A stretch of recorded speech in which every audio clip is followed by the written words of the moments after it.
There is a quiet tragedy unfolding in our time, one that does not announce itself with the clatter of prison bars or the whip crack of overt oppression. The chains that bind us today are softer, more insidious. They are woven from endless distractions, from the promise of constant pleasure, from the illusion that comfort equals freedom. We have built ourselves a gilded cage, lined with velvet and stocked with amusements, and we have mistaken it for liberation. This is the great paradox of our age. Never before have we had so much, yet felt so empty. Never before have we been so connected, yet so alone. The modern world offers us everything we could want. Endless entertainment, instant gratification, the ability to numb ourselves at will. And yet, beneath the surface, something essential is missing. We are drowning in pleasure, but starving for meaning. Human beings are wired to seek pleasure and avoid pain. This is not a flaw, but a fundamental feature of our biology. The problem arises when we create a world that caters exclusively to this impulse. A world where every discomfort can be soothed, every boredom instantly relieved, every desire immediately satisfied. In such a world, pleasure ceases to be a reward and becomes a trap. The mechanism is simple, almost mechanical. A notification chimes, a burst of dopamine.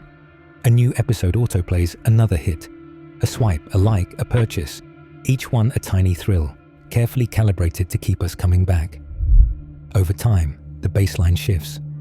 What once brought joy now barely registers. We need more, faster, stronger, just to feel the same spark. The pursuit of pleasure becomes a treadmill, always moving, but never arriving. This is not freedom. This is addiction dressed in the clothes of choice. We live in an age of unprecedented abundance, yet this abundance is curiously one-dimensional. We have endless entertainment, but little true engagement. Infinite information, but dwindling wisdom. Countless connections, but vanishingly few that run deep. The modern world offers us everything except what we actually need. The space to think, the discipline to focus, the courage to face ourselves without distraction. The most dangerous illusions are those that mimic reality just closely enough to deceive. The endless scroll of content mimics curiosity. The constant chatter of social media mimics connection. The easy comforts of consumption mimic fulfillment. But these are shadows of the real thing, hollow substitutes that leave us hungrier the more we consume them. History has seen many forms of oppression, many tools used to pacify populations. Once, it was religion used as an opiate. Today, it is pleasure itself that serves this function. Not the crude pleasures of bread and circuses, but something far more refined. A constant, low-grade stimulation that keeps us just content enough not to ask difficult questions.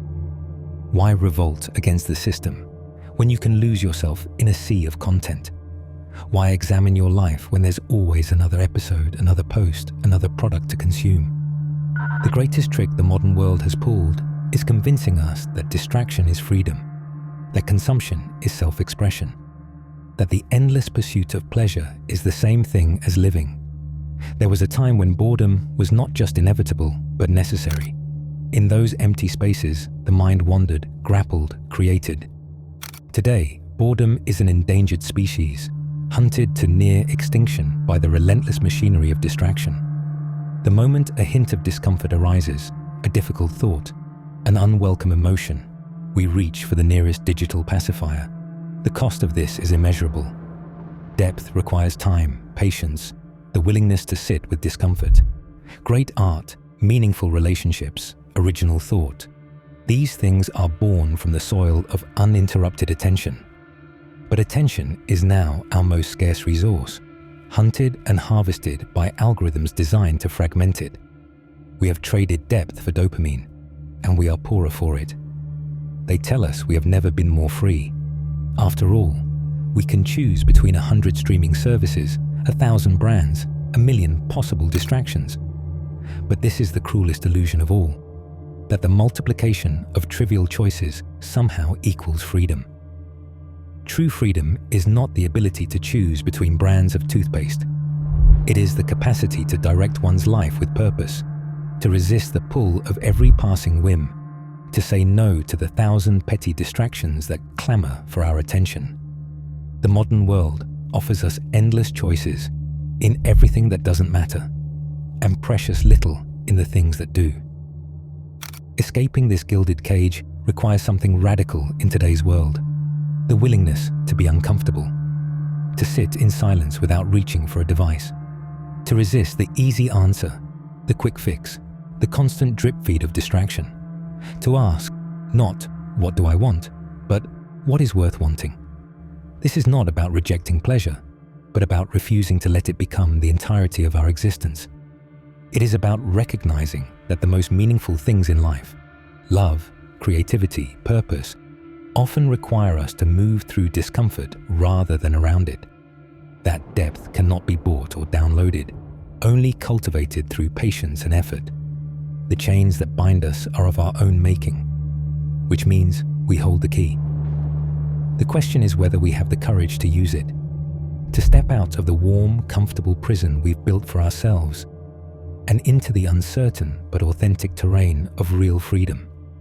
The choice, as always, is ours, but we must choose soon, before we forget there's anything worth choosing at all.